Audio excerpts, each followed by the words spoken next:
Penny honked and swerved through traffic, yelling curse word after threat to those in her way. Construction in the area had been in progress for almost a year, but Penny had no patience on this day.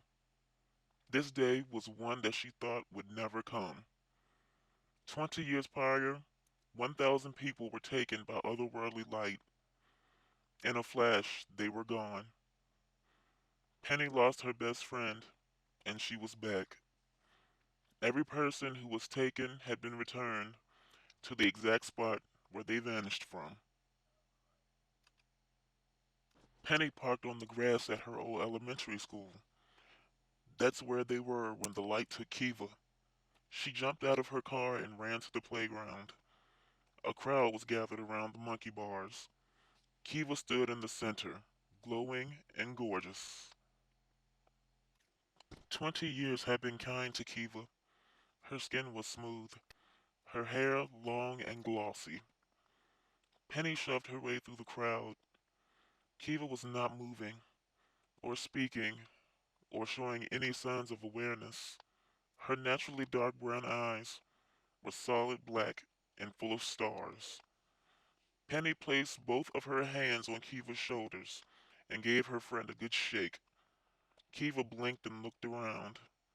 The eye contact she made with Penny was long and welcome. Kiva, do you know where you are? Penny said. Kiva looked down at the burnt earth beneath her feet. She opened her hands to reveal two things. Penny recognized neither. The item in Kiva's left hand resembled a small flashlight.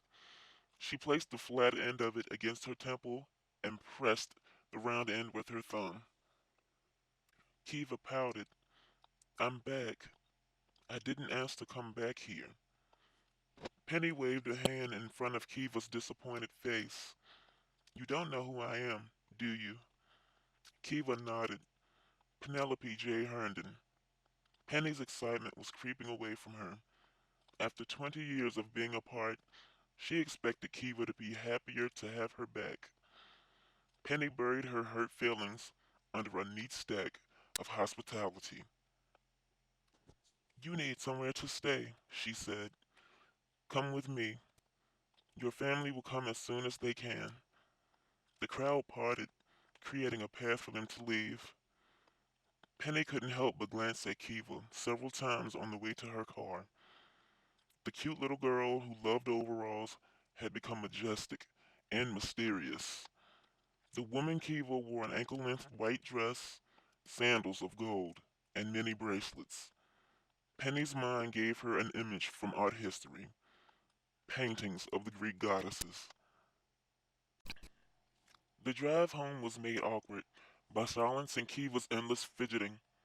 She squirmed and shifted in the seat as if something was nibbling her backside. From the moment they left the school grounds until the car was parked at Penny's house, Kiva played with her two souvenirs. What are those? Penny asked. What are they for? Kiva held the thing that looked like a flashlight up. To catch up on everything I missed. You can inject knowledge directly into your mind? Yes, and these are so I don't forget. They only gave us 50. The other item was a little rectangular box covered in unidentifiable markings. Kiva opened it like a matchbox, revealing a supply of tiny gold tablets. They said to space them out, Kiva said. One per year at the most. Penny wanted to throw the pills in the trash, but knew that she would lose Kiva forever if she did. Don't worry, Kiva said. I don't think they're habit forming. Kiva was so very wrong. The first week of her stay, she seemed to adjust well to life back on Earth. She was neat, organized, and helpful. Her family came and decided that she didn't need them. On day 10 post return, Penny found Kiva on the couch, starry eyed and gone. She responded to no touch or sound. Her open pill box was on the coffee table. When Kiva came back to herself, Penny was relieved and alarmed. You told me not to worry, but how can I not when you are catatonic? Kiva smiled and waved Penny away. I just wanted to see it again. See what? Everything. Things went on this way until half her supply was gone. Penny waited until Kiva was asleep to check for herself. She counted 24 and noticed something new. One of the pills was white. When the first opportunity came, Penny asked about it. Why is one of them white? Penny said. Kiva panicked and checked her pill box. She counted each tablet and glared at Penny with disdain in her eyes. Kiva placed one delicate finger on the white pill and said, "This one will make me forget. If I want to, I don't want to." 90 days post return was the end for Penny. She sat in her car alone and conflicted. Kiva hadn't come back. This woman living in her house was not a taller version of her childhood friend. She was someone else, who no longer considered Earth her home.